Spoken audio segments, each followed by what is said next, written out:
আসসালামু আলাইকুম। আমরা কবরস্থানে ঢুকেছি এখন।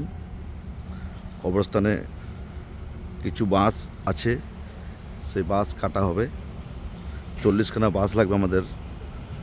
জুম্মার নামাজ পড়তে একটু লোক বেশি হচ্ছে, তো বাইরে এই যে আমাদের শেড দেখছেন, এর পাশে আরেকটা শেড বানাবো, তো তার জন্যে কিছু বাঁশ লাগবে। তো 40খানা বাঁশ চিন্তা করেছি কাটার জন্যে। তো এই যে সব ভাইরা এসছে, আমাদের কমিটির অ্যাসিস্ট্যান্ট সেক্রেটারি হাসমত শেখ আছেন, আর এক সেক্রেটারি আছে আইজুল ভাই, আমাদের কেসিয়া সাহেব আছেন। আমরা এখানে বাস শুরু করেছি কবরস্থানের ভেতরে।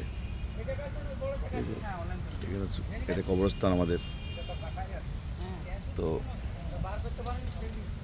বাস কাটা তো বড় কথা নয়, বাসটাকে ভেতর থেকে বার করাই বড় কথা। তো আমরা শুরু করেছি বাস কাটতে। আমরা বাস শুরু করেছি কাটতে। আমাদের এই যে সেক্রেটারি সাহেব আইজুল ভাই,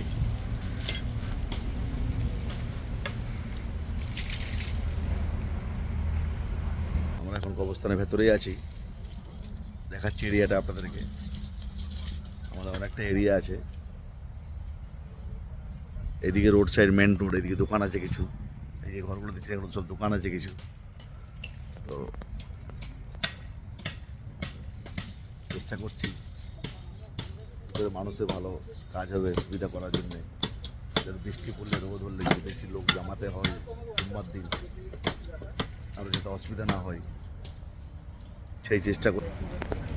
তো আমরা এই কাজটা করছি, আপনাদের কেমন লাগলো বা কেমন লাগছে কমেন্টে একটু জানাবেন, তাহলে ভালো লাগবে। ঠিক আছে, আমরা এখন কাজটা করি, পরে আবার ভিডিও দেবো আপনাকে।